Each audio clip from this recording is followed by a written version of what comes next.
Bonjour à toutes et à tous. Donc on va ici pendant 1 heure parler du laser. Il y aura un temps de questions-réponses qui sera accordé entre guillemets à la fin de la session. Donc on est à peu près à 45 minutes de présentation et 15 minutes de questions-réponses. Il faut savoir que cette présentation laser est en fait la deuxième d'un ensemble de 4 présentations. Donc ici, on va être plutôt sur le côté utilité clinique. La présentation numéro 1 était plutôt sur le fonctionnement du laser afin de vous permettre de comprendre comment il fonctionne. Donc la troisième webconférence, ce sera plutôt pour la rééducation et la médecine sportive canine. Il y aura probablement effectivement un peu des redites avec l'utilité. J'ai essayé de bien scinder les deux. Et la dernière conférence, ce sera sur les NAC, les chevaux et les animaux de production. Alors, il y aura en tout cas il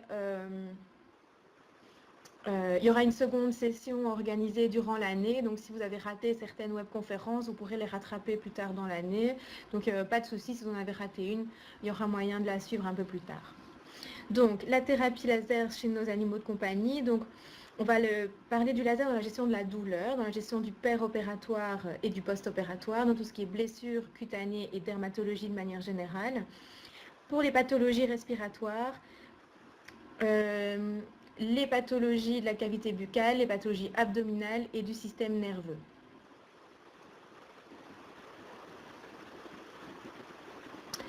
Donc la gestion de la douleur. Alors bon voilà, de la vie générale, à l'époque, si un animal mangeait et semblait bien aller, il devait probablement pas ressentir de la douleur de la même manière que les humains. Et ça, c'était vraiment une pensée dominante, y compris en néonatologie humaine. Jusqu'au début des années 90, on avait du mal à reconnaître que les enfants en bas âge ressentaient de la douleur. Et donc, il y avait beaucoup de chirurgie néonatale qui était réalisée sans anesthésie ni analgésie, car les études n'avaient pas montré que les bébés ressentaient de la douleur. Donc, évidemment, à l'heure actuelle, si votre enfant devait se faire opérer sans anesthésie générale, vous seriez bien embêté, choqué, et vous auriez évidemment peur qu'il a mal. Et en médecine vétérinaire, on parle quand même de plus en plus de la gestion de la douleur. En tout cas, on y fait de plus en plus attention. Donc, la douleur, on va voir un tas de changements chimiques et neurologiques qui, s'ils ne sont pas traités, peuvent avoir des conséquences quand même physiopathologiques importantes. On va donc avoir une cascade d'événements, on va avoir la libération du cortisol, des catécholamines et d'autres hormones. Et donc cette réaction de l'organisme, c'est une réaction de stress aux blessures et à la stimulation ultérieure du système immunitaire, précipite donc la libération de cytokines, augmente ainsi le syndrome de réponse inflammatoire systémique. Sans contrôle de ce syndrome de réponse inflammatoire systémique, on va avoir un syndrome de dysfonctionnement multi-organes. Donc la douleur, c'est vraiment quelque chose d'important à traiter. Alors, juste un petit rappel sur la douleur. Vous vous souvenez, vous avez plusieurs étapes. L'étape numéro 1, c'est la transduction. Donc, c'est en fait le moment où le stimuli va être transformé en message électrique.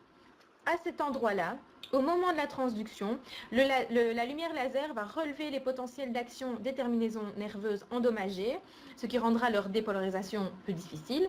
Et donc, l'envoi du message nerveux de la douleur sera empêché. Donc, c'est comme ça que le laser agit au niveau de la transduction. Donc ça, c'est l'étape 1 du cheminement du message douloureux. L'étape 2 de cette transmission, rappelez-vous,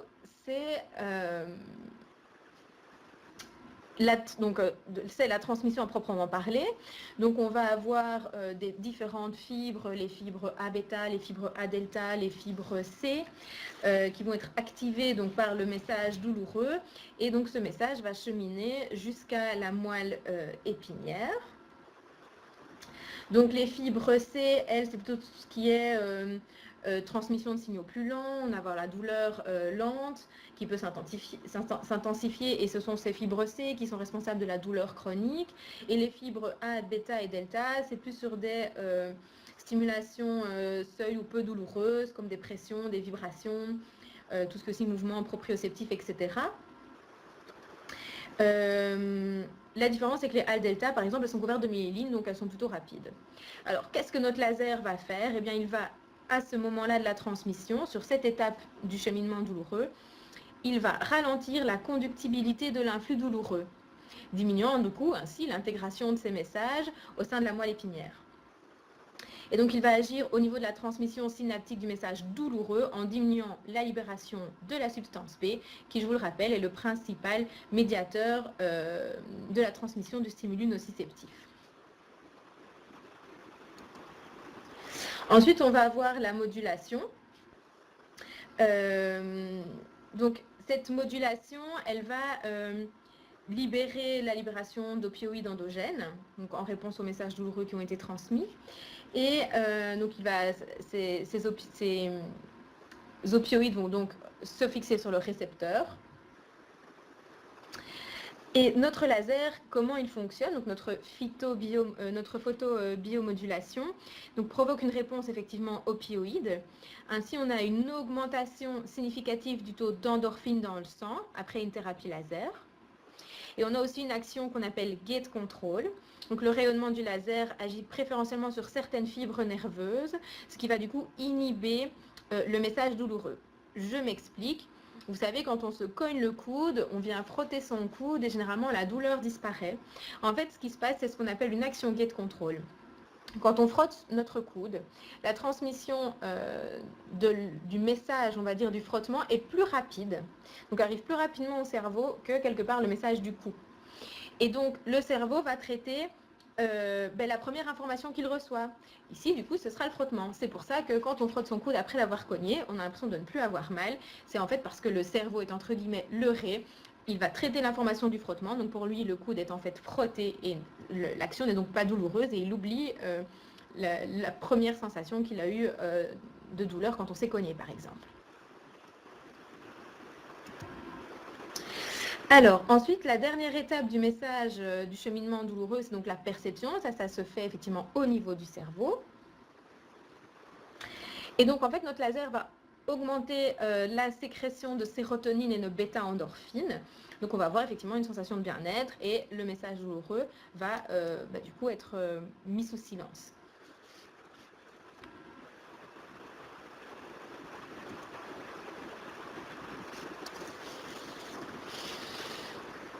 Alors, donc la gestion de la douleur. Donc, on a dit le laser, donc la photobiomodulation, crée des changements biochimiques tout le long du trajet de la douleur pour produire un soulagement substantiel et efficace de la douleur. Donc, avoir une augmentation de la sérotonine. Je vous rappelle que c'est un neurotransmetteur excitateur et qui module justement la réponse au message douloureux. Elle améliore aussi l'humeur et elle instille du coup un sentiment, on va dire, de bien-être général. Et alors du coup, il y a quand même, il y a le laser effectivement, mais même en termes de recherche, il y a pas mal de recherches qui justement essayent d'augmenter des taux de sérotonine ou d'acétylcholine par exemple, afin de traiter la douleur. Donc c'est vraiment cette augmentation de sérotonine est une voie de gestion de la douleur d'avenir, et comme l'augmentation de l'acétylcholine, comme je viens de vous l'expliquer. Et alors, on a prouvé assez facilement en fait que le laser effectivement augmentait les concentrations d'acétylcholine. Donc effectivement, on en déduit qu'il a bel et bien des effets analgésiques. Alors, on a aussi une libération de bêta-endorphine.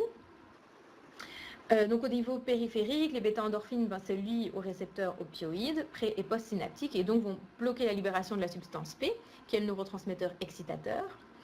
Et dans la moelle épinière et le système nerveux central, cette augmentation des bêta-endorphines va entraîner une diminution de la production de GABA et par conséquent une augmentation de dopamine. Et ces fortes concentrations de dopamine activent le centre du plaisir du cerveau. Donc effectivement, on leurre le cerveau, le message douloureux. Maintenant, attention, si c'est une douleur qui est d'origine inflammatoire, par exemple, le laser ayant des effets anti-inflammatoires, évidemment, on va traiter l'inflammation, mais on va aussi traiter le cheminement du message douloureux. Donc l'animal va vraiment être conforté, on va agir sur deux plans de la douleur. Et d'ailleurs, dans des études, en fait, ça a été remarqué que en cas de douleur aiguë ou par exemple des douleurs chirurgicales, la mesure de l'intensité de la douleur est en corrélation avec la quantité de bêta-endorphine en circulation. Donc, ça prouve bien qu'on a un effet ici intéressant sur la douleur.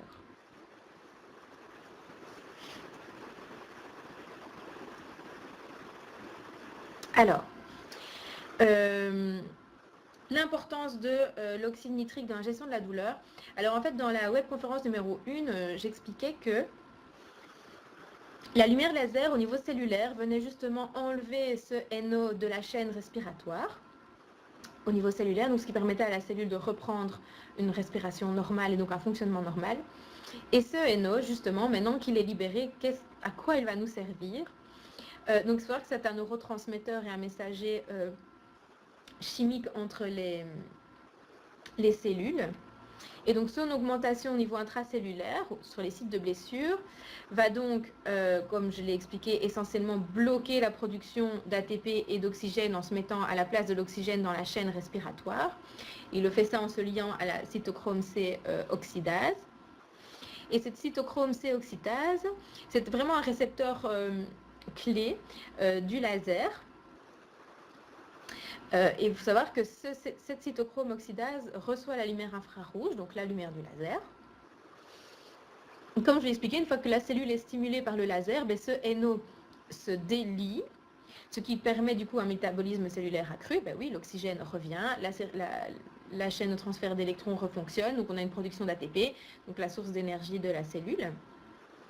Et ce NO non lié, il se dissocie facilement entre les cellules. Il va agir pour détendre les muscles lisses vasculaires parce qu'il a un effet vasodilatateur. Et donc, il va permettre d'amener du sang et donc du coup de l'oxygène sur le lieu douloureux, d'éliminer aussi les médiateurs inflammatoires. Donc, vous voyez qu'on a pas mal d'effets de ce laser contre la douleur. On a aussi un effet analgésique direct sur les nerfs parce que du coup le potentiel d'action des cellules nerveuses vont être normalement diminué donc en cas de lésion. Donc on va avoir une diminution du seuil de douleur. Donc je veux dire par là que par exemple si vous faites mal, je ne sais pas moi, vous vous cassez le petit doigt, à ce moment-là même une caresse peut sembler douloureuse parce qu'effectivement les seuils de potentiel d'action des cellules sont diminués. Le laser lui va augmenter ses potentiels d'action. Et donc, au repos, et donc ça veut dire qu'on aura moins facilement de messages douloureux. C'est aussi une application très intéressante en cas de douleur chronique. Comme vous le savez peut-être, la douleur chronique peut engendrer un phénomène qu'on appelle l'allodynie. Donc, qu'est-ce que c'est? C'est que l'animal après va être hypersensible sur la zone douloureuse. C'est parfois le cas, vous savez, sur des fractures assez importantes ou des endroits où on a fait des chirurgies ou de la complication. Et parfois, les propriétaires nous rapportent après que l'animal ne supporte plus même qu'on le caresse à l'endroit. Eh bien, probablement que la douleur ayant été moins bien gérée pour différentes raisons, les cellules nerveuses ont diminué leur potentiel d'action et c'est toujours le cas. Donc l'animal continue effectivement à avoir une sensation de douleur constante et donc ça on peut le régler aussi grâce au laser parce que ce laser va augmenter donc les potentiels d'action des cellules. Alors, je vous ai remis ici effectivement, alors c'est de l'anglais mais des idées, donc pour tout ce qui est gestion de la douleur grâce au laser. Donc,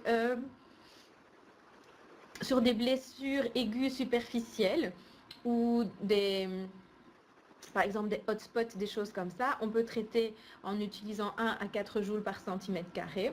Après, dans les lasers, vous avez des programmes qui sont préétablis, qui sont généralement bien faits, mais voilà les valeurs théoriques. Pour des blessures chroniques, on peut utiliser 4 à 30 joules par centimètre carré, ça dépend un petit peu de la superficie de la blessure. Tout ce qui est douleur aiguë superficielle, on va utiliser le laser à raison de 2 à 4 joules par centimètre carré. Si c'est des douleurs profondes, on peut utiliser 4 à 8 joules par centimètre carré en aigu. Et si on a toujours ces douleurs profondes plutôt chroniques, on peut aller chercher 6 à 20 joules par centimètre carré. Alors, la gestion du péropératoire et post-opératoire. Donc, la thérapie laser va vraiment améliorer le confort de vos patients et rendre les propriétaires du coup plus satisfaits. Parce que c'est assez facile en fait de proposer la technologie aux propriétaires parce que malgré effectivement un coût qui pourrait être plus élevé à cause des frais de traitement laser, le bénéfice est tel que généralement ils sont partants. Et nous on a quand même vraiment, enfin, en ce qui me concerne, je ne fais quasiment plus que de la rééducation et de la physiothérapie, donc j'ai moins d'expérience maintenant en clinique. Mais en tout cas, les gens sont très demandeurs et ils voient quand même assez rapidement, si on fait un protocole sans laser ou avec laser, ils voient quand même la différence. Donc les gens sont assez demandeurs. Et dans cette étude est très très très intéressante. L'objectif était d'évaluer l'influence de la laser thérapie en préopératoire sur les résultats thérapeutiques. Donc, ils ont pris des chiens. Donc, c'était, vous voyez, effectivement, on utilisait des chiens. C'était pour un nivellement du plateau tibial. Et c'est donc une étude randomisée, prospective, à l'aveugle. Donc, vous voyez que en fait, l'étude est quand même pas mal menée en termes de design. Et donc, le but, c'était d'évaluer justement l'effet du laser de une séance laser préopératoire. Donc, les chiens ont été divisés en 2 groupes de manière aléatoire. Un groupe qui a reçu la thérapie laser, donc avec une longueur d'onde de 800 à 900 nanomètres, avec 3,5 joules en moyenne par centimètre carré et une surface de traitement de 100 cm², et un groupe évidemment sans traitement. Ils ont évalué la boiterie, la réponse à la manipulation, ils ont fait une analyse sur plateau de force, et ça c'est quand même l'analyse gold standard, quoi. Donc effectivement l'animal se met sur un plateau de force et on calcule quelque part patte par patte, le pourcentage d'appui du poids du corps. Et donc ils ont mesuré ça avant la chirurgie, 24 heures après, 2 semaines après et 8 semaines après l'opération. Ils ont aussi pris des radios 8 semaines après l'opération pour voir s'il y avait des différences en termes de signes de guérison. Et donc sur les 27 chiens, ce qui est quand même un nombre non négligeable enrôlés dans l'étude, ce qu'ils ont remarqué, et c'est ça qu'on a sur le petit schéma, c'est que donc à 8 semaines post-opératoire, la force verticale maximale sur le plateau de force, vous aviez une différence significative entre le groupe qui a reçu le laser et le groupe qui ne l'a pas reçu. Donc effectivement, avec une seule séance, 8 semaines après, on voit que les chiens ont une meilleure reprise de la force qu'ils mettent sur la patte opérée. Et le postulat effectivement de départ, c'était qu'en faisant du laser préopératoire, vous limitez les inflammations et tout le stress causé au tissu durant la chirurgie. Donc effectivement, c'est quelque chose qui peut déjà être proposé préopératoire. Ensuite, le laser peut être aussi être fait post-opératoire pour limiter l'inflammation, limiter la douleur et favoriser la cicatrisation. Mais donc sur des chirurgies lourdes, ou en tout cas plus compliquées, vous pourriez envisager de faire une séance avant l'opération et pourquoi pas fin de journée sur la plaie. Alors, donc, cette thérapie laser péropératoire, donc, comme je vous l'ai dit, le but c'est de réduire la gravité de l'inflammation post-op. Donc on va comme ça diminuer la libération de cytokines et donc réduire l'activité cellulaire inflammatoire. On utilise 3 à 4 joules par centimètre carré en général. Après, à nouveau, il y a des programmes préenregistrés sur votre laser qui sont en général très très bien faits. En post-opératoire, les principaux objectifs vont être de réduire la douleur, évidemment, réduire l'œdème, en améliorant le flux sanguin, réduire l'inflammation et favoriser la guérison et favoriser un retour plus rapide des fonctions de l'organe, du tissu et donc pour finir de l'animal. Ça à nouveau, tout le mode de fonctionnement, de comment le laser permet la prolifération des cellules, etc. Ça a été vu à la webconférence numéro 1. Mais comme je vous l'ai dit, il y aura d'autres sessions pendant l'année, donc n'ayez pas peur, si vous en ratez une, il y en aura d'autres. Donc, vous pouvez vraiment faire votre laser dès que les plaies chirurgicales sont fermées. Vous pouvez franchement le faire sans souci. Et on utilise 8 à 10 joules par centimètre carré. Alors ici, je vous ai mis justement une petite image. Donc à gauche, vous voyez que sur le postérieur est gonflé, qu'on a un œdème qui va sur tout le membre et qui se remarque très fort évidemment au niveau du relief osseux du calcanéum. Donc ça, c'est sur votre photo de gauche. Et puis, et donc ça, cet animal, il a reçu il a eu une chirurgie effectivement osseuse du membre. suite à une rupture des ligaments croisés. Et donc ça, c'était 2 jours après sa chirurgie. Vous voyez que l'œdème était assez important. On est toujours sur l'image de gauche. Et puis, ce qu'on remarque aussi chez ce patient, c'est que vous voyez, il pose sa petite patte plus en avant que l'autre. Évidemment, il soulage son poids du corps, il a mal. Tout cet œdème, cette inflammation le rend douloureux et donc il pose sa patte un peu plus en avant. Et à droite, sur la photo de droite, on note effectivement clairement la diminution de l'œdème.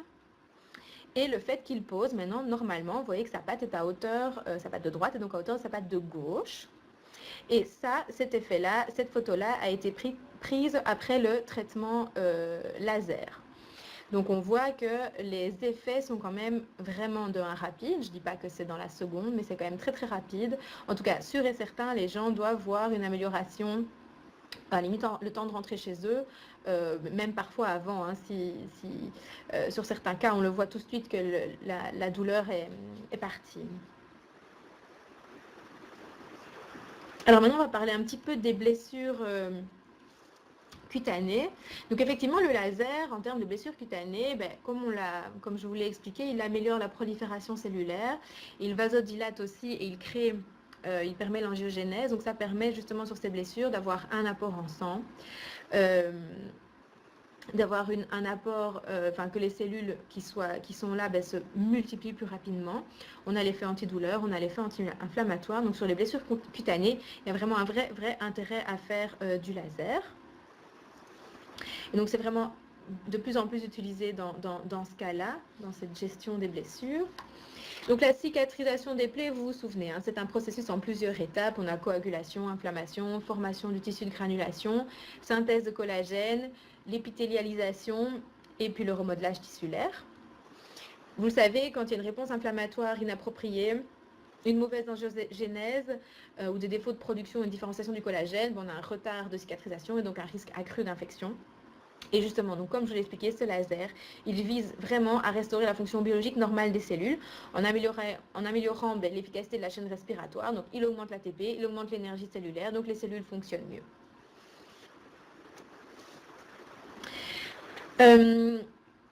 Grâce au laser, on remarque un meilleur alignement et une meilleure organisation des fibres de collagène. Donc, dans une étude qui analyse les plaies cutanées, des plaies cutanées qui étaient réalisées sur le dos de rat, donc on a irradié certains sujets et ceux-là ont montré une production et une organisation accrue du collagène par rapport aux témoins non irradiés par le laser. Et donc ce laser stimule une distribution plus normale des collagènes de type 1 et 3 lors de la cicatrisation des plaies, ainsi que dans les tendons. Ça aussi, il ne faut pas le négliger, l'effet du laser dans tout ce qui est tendinopathie. Donc, toujours dans cette gestion de blessures cutanées, le laser augmente l'oxygénation cellulaire et donc in fine tissulaire. Il augmente le flux sanguin et l'angiogénèse via certains facteurs de croissance. Il augmente aussi la fonction des macrophages et donc on va moduler la réponse inflammatoire et immunitaire. Et puis, il a un effet antimicrobien. Donc, il va diminuer la croissance microbienne après exposition à la lumière laser.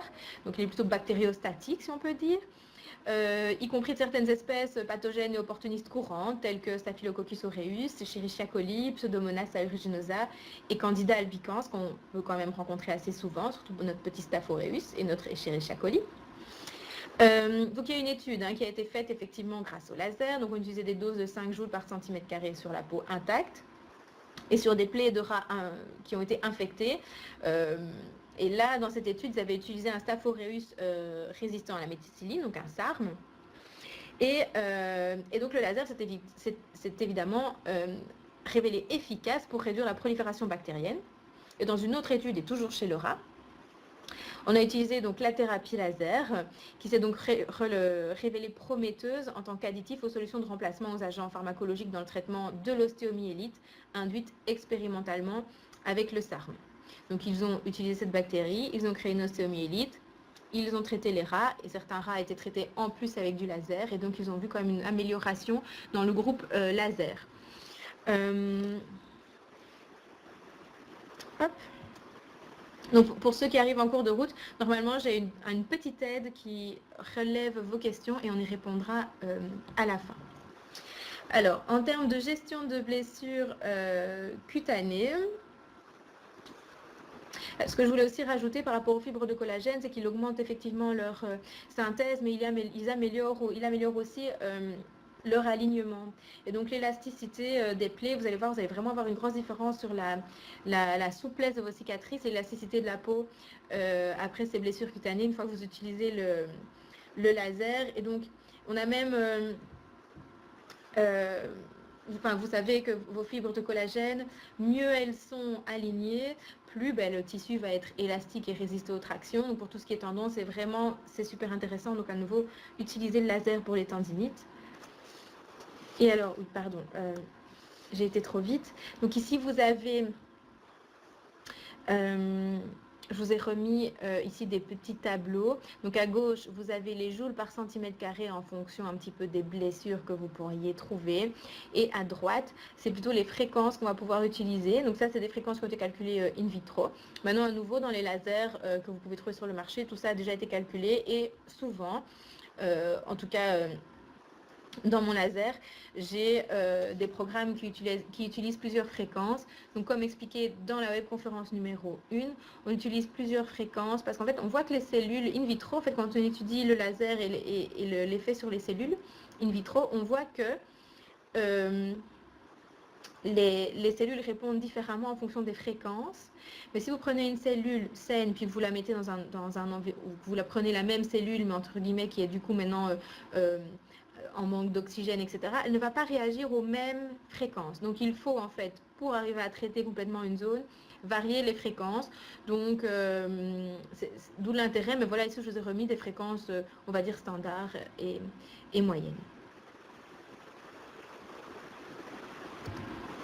Alors, dans tout ce qui est tissu mou, donc, la peau, effectivement, elle représente 12 à 24% du poids total du corps.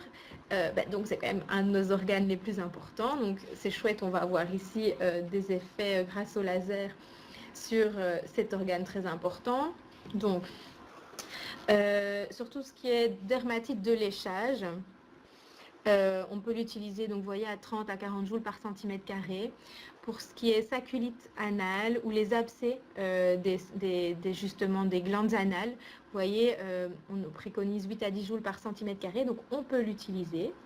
Tout ce qui est hématome de l'oreille, par exemple, on peut l'utiliser. Maintenant, attention, ça ne remplace peut-être pas votre chirurgie, ça peut vous aider, ça peut pour un petit hématome par exemple faire effet. Maintenant voilà, le laser ça aide beaucoup, mais ça ne doit pas seulement toujours remplacer toutes vos pratiques. On a tout ce qui est folliculite bactérienne, vous pouvez l'utiliser à 3-4 joules par centimètre carré. Les alopécies non inflammatoires, 3 joules par centimètre carré. Tout ce qui est infection tissulaire profonde avec des abcès ou vous pouvez l'utiliser, donc si vous êtes en superficiel, 3 à 5 joules par centimètre carré. Si on est en sous-cutané, on va utiliser plutôt 6 à 8 joules par centimètre carré. Et quand on est plutôt sur les tissus plus profonds, 8 à 10 joules par centimètre carré. Tout ce qui est les hydromates du coude, ça on en a quand même assez souvent. Donc on peut utiliser le laser 30 à 40 joules par centimètre carré. Les otites externes, donc en fonction, si c'est plutôt superficiel, 3 à 4 joules par centimètre carré. Si c'est plus profond, 8 à 10 joules par centimètre carré. Si vous avez une sévère hyperplasie des tissus, vous pouvez utiliser jusqu'à 10 à 20 joules par centimètre carré. Les fistules périanales, 12 à 14 joules par centimètre carré. Et les pododermatites, par exemple, 6 à 8 joules par centimètre carré. Donc vous voyez qu'en termes de dermatologie, votre laser peut vraiment vous accompagner au quotidien. Si on ajoute la douleur, la gestion des plaies et ici tout ce qui est pathologie dermatologique, vous voyez, votre laser va vous servir souvent sur une journée. Alors, les pathologies des voies respiratoires. Donc, au cours des 10 dernières années, en tout cas en termes de médecine humaine, on a quand même vraiment prouvé l'intérêt du laser sur les pathologies des voies respiratoires supérieures et inférieures.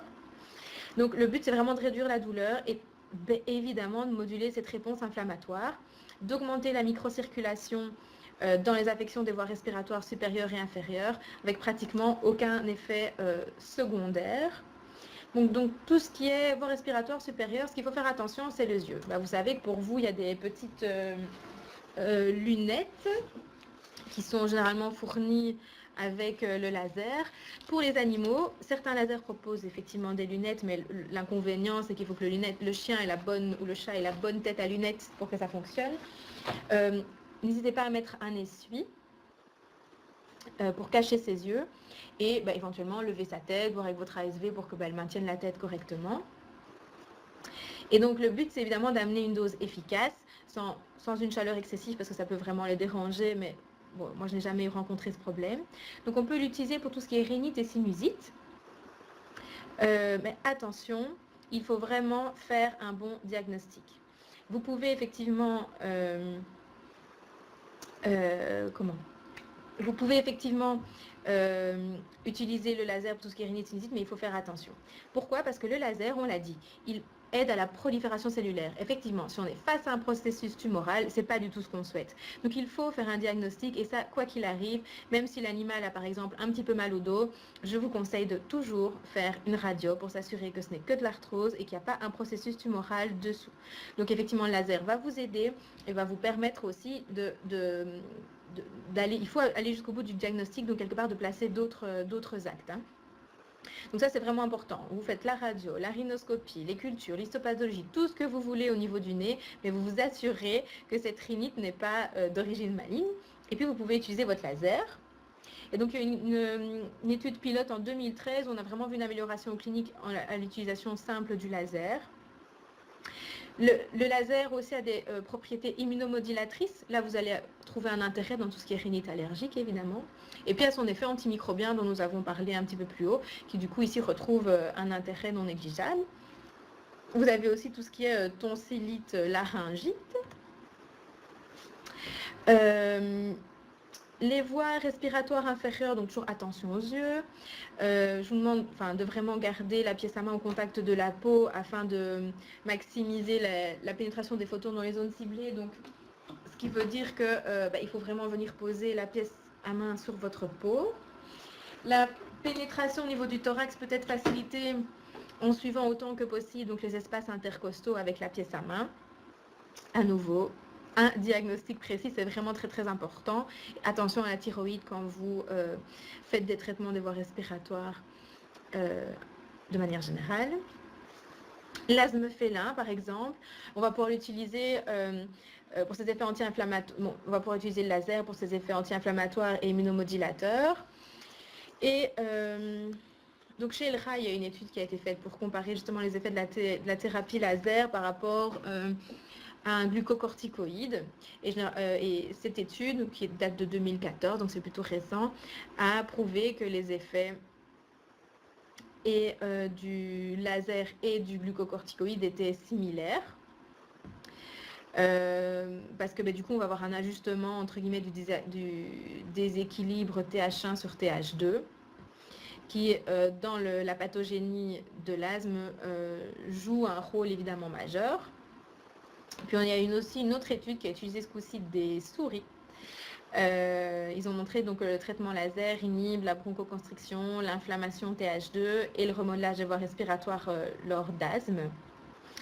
Et cet asthme avait été induit de manière expérimentale. Donc, et ça, c'est à nouveau une étude de 2014. Donc, on a quand même des études récentes. Donc, ça peut vous aider dans votre traitement habituel. Donc, tout ce qui est aussi pneumonie, trachéobronchite, etc. Donc, comme je vous l'ai dit tout à l'heure, je ne manquerai pas de répondre à vos questions. Je termine et puis je suis tout à vous pour toutes vos questions. Les pathologies de la cavité buccale. Donc, chez l'humain, on a pas mal de bons résultats. Donc, on applique ça chez le chien de manière générale. Donc, lorsqu'on a de l'inflammation, évidemment, il faut faire attention à tout ce qui est processus malin. On peut utiliser le laser dans la bouche. Donc, pour tout ce qui est maladie parodontale, si vous avez la bouche ouverte, vous allez utiliser 3 à 4 joules par centimètre carré. Bouche fermée, donc vous placez la sonde sur la babine et vous allez l'utiliser plutôt 6 à 8 joules par centimètre carré. Il y a tout ce qui est stomatite, il y a tout ce qui est blessure. Après, attention, chez les chats, si vous avez pour traiter les ulcères, évidemment, si la cause est virale, le laser n'aura pas d'effet. Il va aider à diminuer ou à guérir, mais il n'aura pas d'effet sur la cause virale, hein, d'accord? Donc il faut traiter la cause première à ce moment-là. Le laser n'a pas d'effet antiviral. Les pathologies abdominales, ici je voulais vous présenter ça sous forme de cas cliniques et plus pour vous inciter à utiliser votre laser quand vous êtes face à des, entre guillemets, à des nœuds. Donc c'est le cas de Voxen, c'est une femelle stérilisée Shiba Inu de 7 ans qui est chez le propriétaire seulement depuis 2 ans. Hein. Donc ils l'ont récupérée, ne connaissent pas vraiment tout son passif. Et en fait, au départ, elle a été référée pour cette thérapie laser, mais pour une ténosynovite bicipitale à droite et une tendinopathie du muscle supraépineux. Et donc, effectivement, elle a reçu du laser au niveau de l'épaule et de la capsule articulaire, des tendons, que ce soit du muscle bicipital ou du supraépineux, au niveau de son coude et au niveau des cervicales. Et en fait, en discutant avec le propriétaire, on s'est rendu compte que cette petite chienne avait une maladie inflammatoire du tube digestif. Et donc, elle avait des pertes de poids, des douleurs quand même assez importantes qui l'empêchaient de dormir. Et donc, il y a eu une tentative de traitement justement au laser. Donc, en utilisant 6 à 8 joules par centimètre carré pour un total de 500 joules.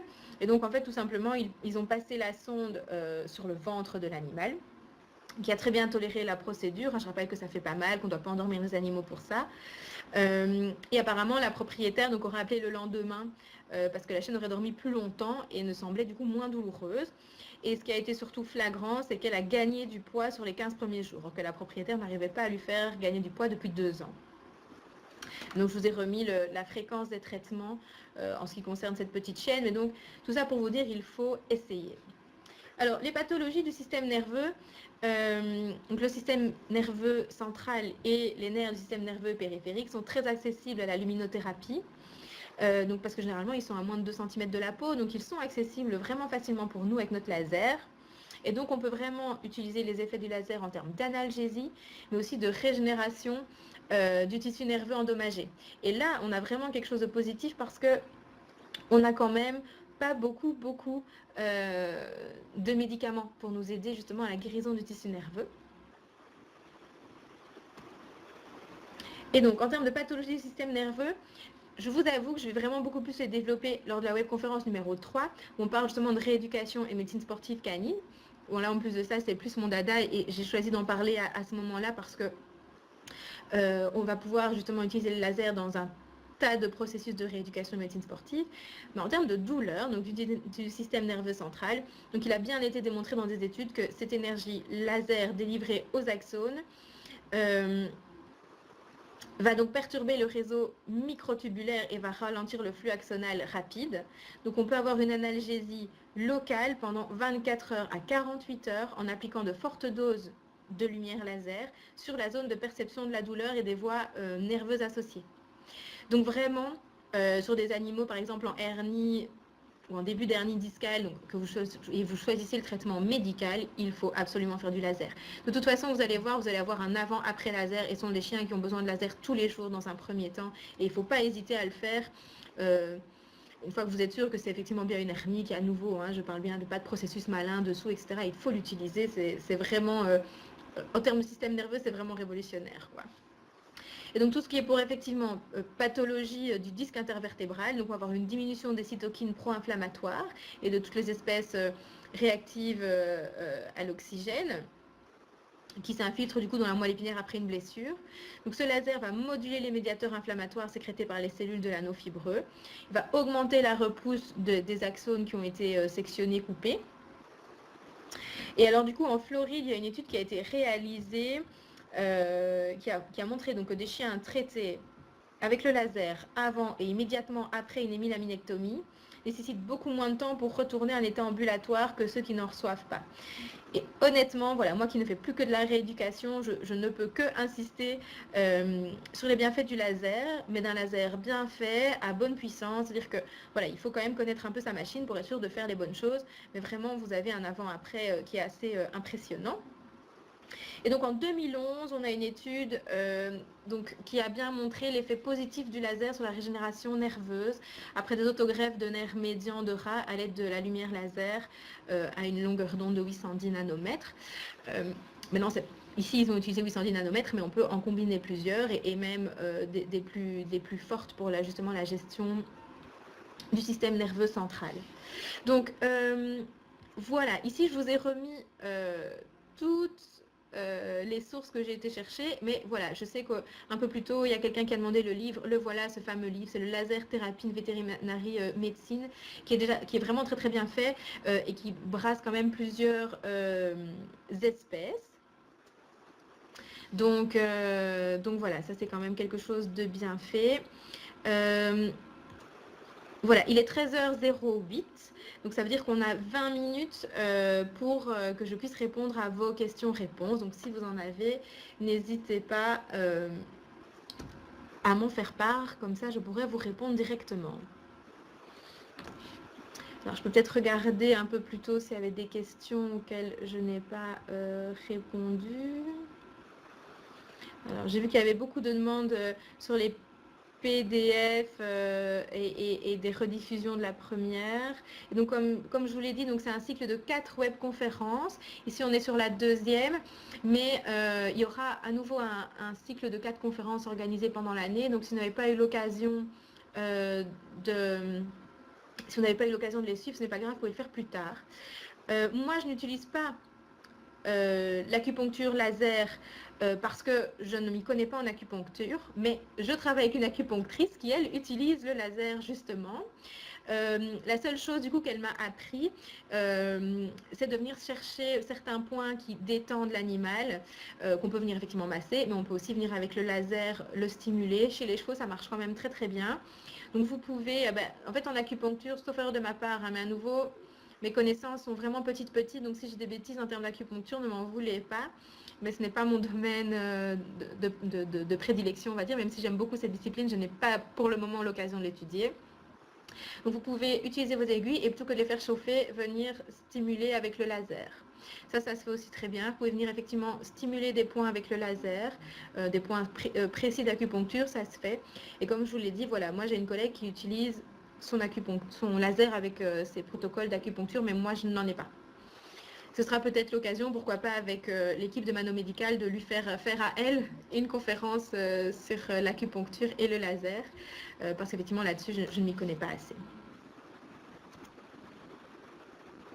Alors, donc, dans les questions qu'on a relevées, il y avait est-ce qu'on peut utiliser le laser sur la zone anale ? Une utilisation suite à une... Donc, sur la zone anale, oui, vous pouvez l'utiliser, il n'y a pas de problème, c'est de la peau, il n'y a pas de souci. Maintenant, à nouveau, la pathologie primaire ne doit pas être d'origine tumorale. Ça ne peut pas, par exemple, être une masse retirée et vous allez mettre le laser dessus sans être sûr que la masse soit non maligne. D'accord ? Donc, si vous avez des difficultés de cicatrisation, effectivement, même en zone anale, vous pouvez utiliser le laser. Je vois ici, il y a une question, on expliquait que donc, si tu as une difficulté de cicatrisation de chirurgie exérèse de glande anale, il y avait la muqueuse anale très gonflée et c'était très inflammatoire. Oui, utilisez le laser. Parce qu'en plus de ça, votre action anti-inflammatoire va être localisée. Je ne dis pas qu'il ne faut pas donner d'AINS, quoique, moi j'aurais tendance à essayer plutôt rien que le laser.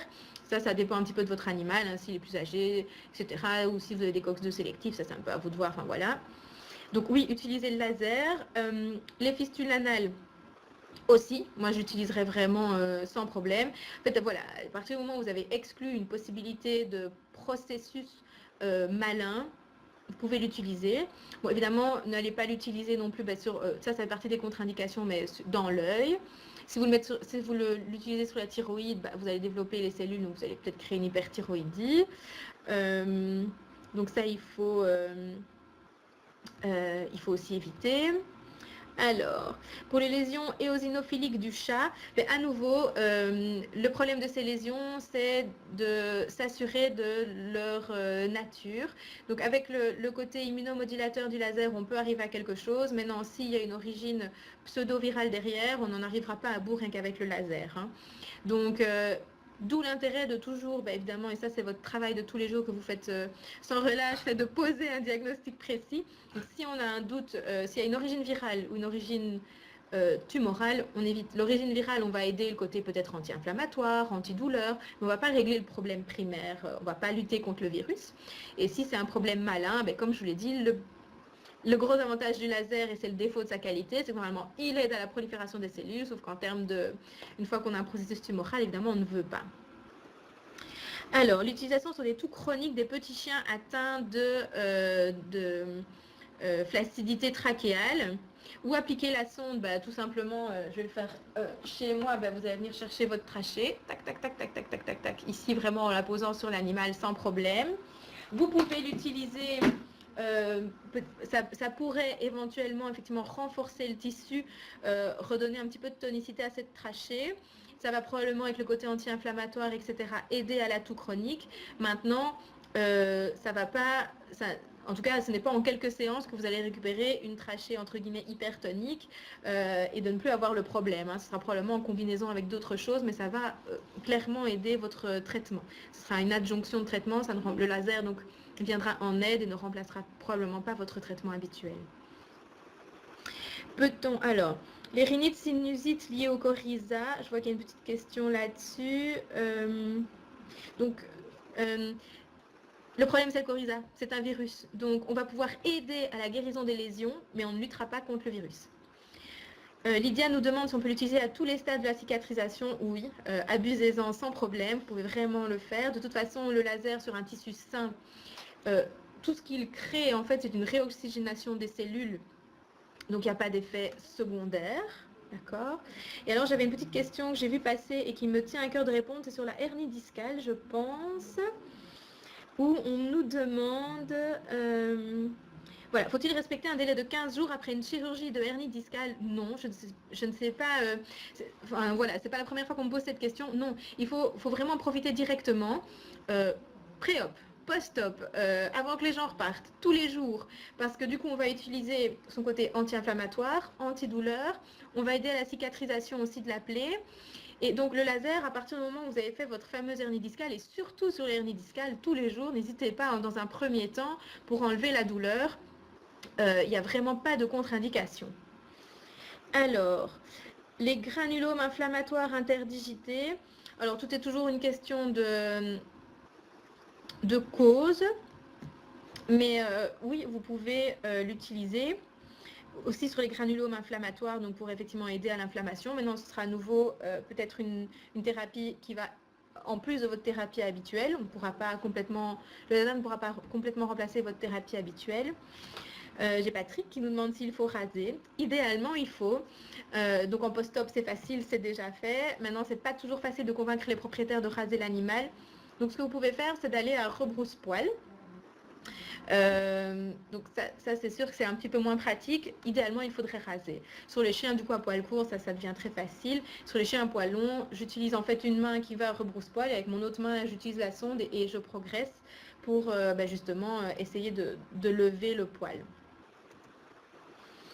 Alors, en combinaison de l'ostéopathie, le laser avant ou après la technique d'ostéopathie, j'avoue, c'est la première fois qu'on me pose la question. Je pense que si en soulageant la douleur de manière immédiate, vous pouvez, en tant qu'ostéopathe, aller plus loin dans l'action, je dirais avant. Maintenant, si vous avez utilisé votre technique d'ostéopathie et que vous vous rendez compte après qu'il y a encore une zone qui reste douloureuse, vous pouvez utiliser votre laser à ce moment-là peut-être en complément. En fait, les deux sont tout à fait synergiques. Que ce soit avant, après, je pense qu'il n'y a pas de contre-indication ou d'indication absolue. C'est peut-être en fonction du cas. C'est vrai que ici en rééducation, quand on peut, on essaye déjà, par exemple d'office avant, de masser l'animal, de lui mettre du chaud, parce que du coup ça le détend et ça nous aide. Donc peut-être que le laser, sur des zones très douloureuses sur lesquelles vous avez peur de ne pas pouvoir travailler parce que l'animal justement est tout contracté, passez le laser, vous allez avoir l'effet antidouleur qui sera quasi immédiat. Si vous voulez, en plus, enfin voilà, nous c'est vraiment notre petit truc, c'est on met une petite poche de chaud sur les zones douloureuses et après vous aurez probablement plus de facilité à poser vos mains et à travailler. Alors, les rhinites sinusites liées au coryza, comme je l'ai dit, le problème c'est plus le coryza qui du coup a une origine virale et là le laser n'a pas d'effet antiviral. Autant il a un effet bactériostatique sur certaines bactéries mais il n'est pas antiviral. Par contre il va être anti-inflammatoire, immunomodulateur, donc il va probablement aider à guérir les lésions mais il ne pourra pas guérir le coryza. Je ne sais pas si j'ai répondu à toutes vos questions. Oui, donc Lydia qui nous demandait pour les stades de la cicatrisation, oui, effectivement, hein, vous pouvez vraiment l'utiliser sur tous les stades de la cicatrisation. Attention, sur une plaie qui saigne beaucoup, donc une plaie vraiment fraîche en aigu qui saigne beaucoup, le laser a un effet vasodilatateur, donc on va éviter d'utiliser quand ça saigne. Une fois que ça a arrêté de saigner, qu'on a jugulé les saignements, à ce moment-là, on peut l'utiliser vraiment sans problème. Alors, combien je facture? C'est aussi une bonne question, ma foi. Donc, comme je vous l'ai dit, moi, donc, déjà, je suis en Belgique. Donc, il y a une grande différence entre les vétérinaires belges et français. J'ai travaillé en France longtemps, donc je peux, entre guillemets, d'expérience vous dire qu'il y a une différence dans la gestion générale d'une entreprise vétérinaire en France en Belgique. Moi, j'avoue que sur les plaies ou sur les NAC ou sur des soins d'incision, des choses rapides, les otites, là, je fais 10-15 euros, ça dépend un petit peu, voilà, en fonction de si c'est une plaie, si c'est juste une otite, si c'est un NAC. Parce que le but, c'est que les gens reviennent souvent, n'hésite pas à le faire. Après, quand c'est une gestion de douleur, autour de tout un protocole, évidemment, de gestion de la douleur, ici au centre, et quand on fait de la physiothérapie, de la rééducation, généralement, on propose le laser entre 20 et 25 euros.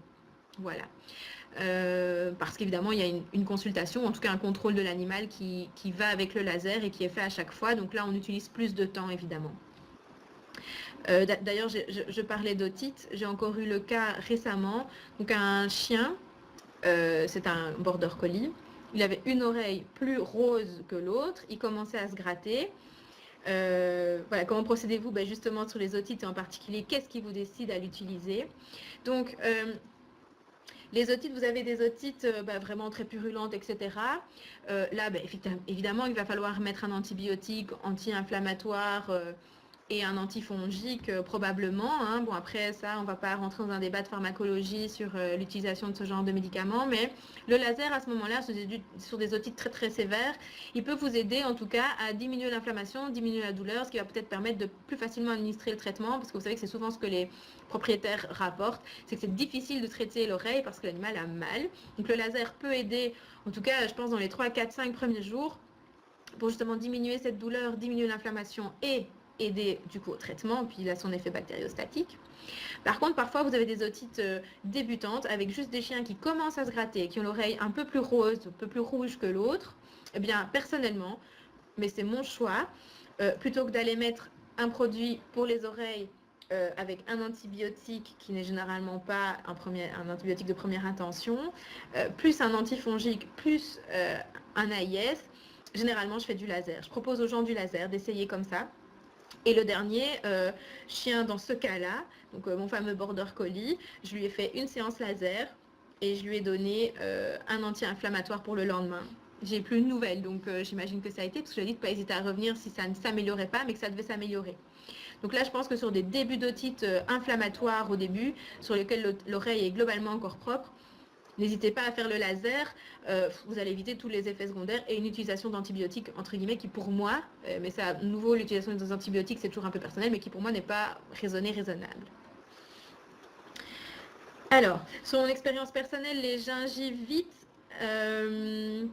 là, le problème des gingivites, c'est toujours un peu la cause. S'il y a une cause virale sous-jacente, et je fais une petite référence à nos copains les chats, le laser va aider, mais il ne va jamais en venir à bout. Et alors sur les gingivites, il y a vraiment dans les retours de mes collègues qui l'utilisent, j'ai un peu les deux catégories. Il y a des gens qui trouvent ça formidable et il y a des gens qui trouvent que ça ne marche pas. Donc je crois que c'est assez aléatoire, c'est probablement propre à l'animal. Et là-dessus, j'ai pas vraiment un retour de fou à vous donner. Du coup, j'ai Cindy qui me demande si le laser peut améliorer les oreilles dont le pavillon est complètement remodelé, les otites chroniques. Ça peut. Il faudra probablement augmenter le nombre de joules que vous allez administrer par centimètre carré parce que du coup, il y aura plus de profondeur, d'épaisseur de tissu à traverser. Mais donc ça, il y a normalement, sauf erreur de ma part, je vous avais mis dans les pathologies. Oula, j'ai été un peu vite, je pense. Justement, voilà, dans les dermatologies, les pathologies des tissus mous, Dans les otites externes, donc si c'est plutôt superficiel, profond ou avec une sévère hyperplasie, vous voyez, il y a une différence. Je ne sais pas si on voit ma petite main de souris, mais donc vous voyez, il y a une différence dans le nombre de joules administrés. Et donc on a Christophe qui nous dit que lui, sur le laser, j'imagine, sur les gingivites bof, mais associé à de la phyto, oui, plutôt pas mal. Alors évidemment, voilà, et je vois que vous interagissez, c'est bien. Effectivement, sur les gingivites, on a un soulagement, généralement, de la douleur, de la gêne, mais l'amélioration des lésions, c'est pas toujours hyper flagrant, quoi. C'est peut-être une des indications pour lesquelles je mets vraiment un point d'interrogation sur l'efficacité. Voilà. Maintenant, effectivement, il ne faut pas hésiter à utiliser, par exemple, de la phyto ou des choses comme ça. Il y a aussi de très, très bons résultats. Alors, est-ce que vous avez encore, justement, des questions ?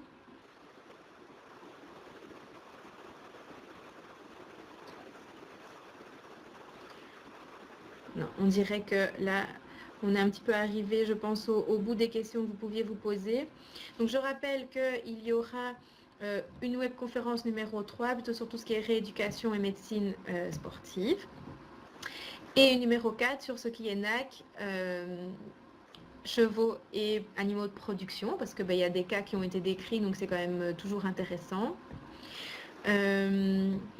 Merci en tout cas à tous de nous avoir suivis. N'hésitez pas si vous avez des dernières questions, j'ai encore un petit peu de temps avec vous, donc il ne faut pas hésiter. Si vous voulez des infos, revoir le lien, avoir le PDF, vous pouvez directement contacter Mano Médical, votre délégué de votre région. Donc, ils vous feront un plaisir de vous fournir toutes les infos.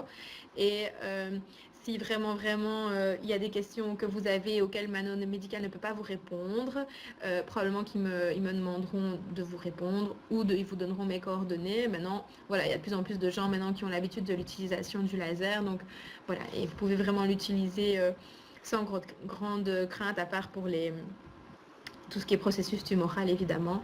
Et donc voilà, donc je vous invite vraiment à contacter Mano Médical de votre côté si vous voulez revoir, avoir le lien, le PDF ou des choses comme ça. Et donc voilà. Et alors je vais juste remettre peut-être une dernière fois la dia avec le livre parce que voilà, si vous avez l'occasion de vous faire offrir un bouquin, il n'est pas démesurément cher. Je pense qu'il coûte 70 ou 90 euros sur Amazon, des choses comme ça. Il est vraiment, vraiment bien fait. Il y a aussi pas mal de NAC dedans, donc pour tous ceux qui font des NAC, il y a des infos vraiment intéressantes. Alors, pourriez-vous demander à votre collègue ACU si elle se sert des fréquences de Nogi en ACU laser? Je prendrai la réponse à la prochaine webconf. Alors, je note. Je la vois tout à l'heure, je n'hésiterai pas. Après, honnêtement, si vous êtes tous très curieux de tout ça, je pense qu'il faudra créer une conférence AQ laser. C'est vrai que c'est un sujet intéressant et qu'en plus de ça, les deux fonctionnent très très bien ensemble. Et nous, en termes de rééducation, l'association de la rééduque et de l'acupuncture, c'est vraiment magique, quoi.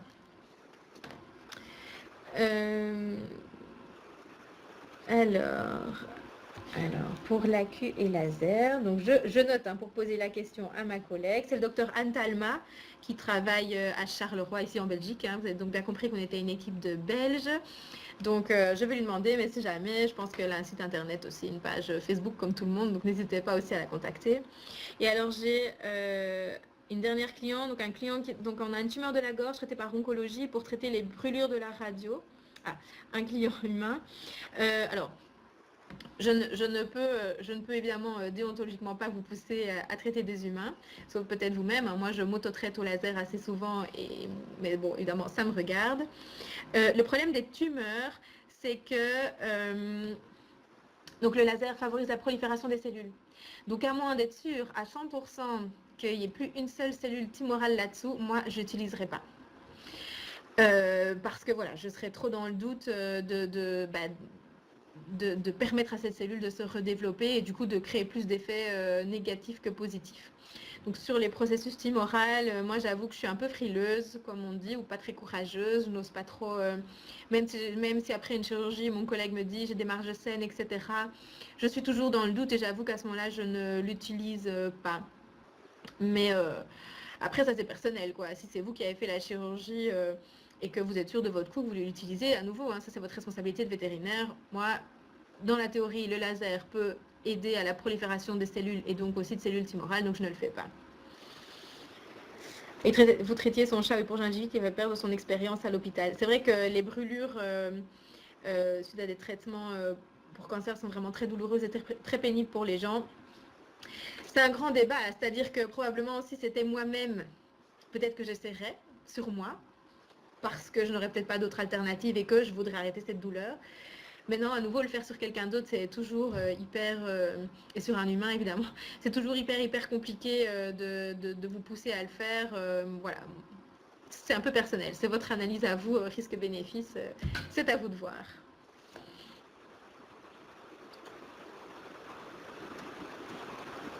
Voilà, donc il me reste une petite minute à peine. Je tenais à tous vous remercier pour vos interactions. N'hésitez pas à nous recontacter et je vous souhaite donc à tous une très bonne suite de journée et probablement à bientôt. Merci pour votre participation, vraiment c'est toujours très plaisant d'avoir vos retours. Je vous souhaite une bonne après-midi et à bientôt.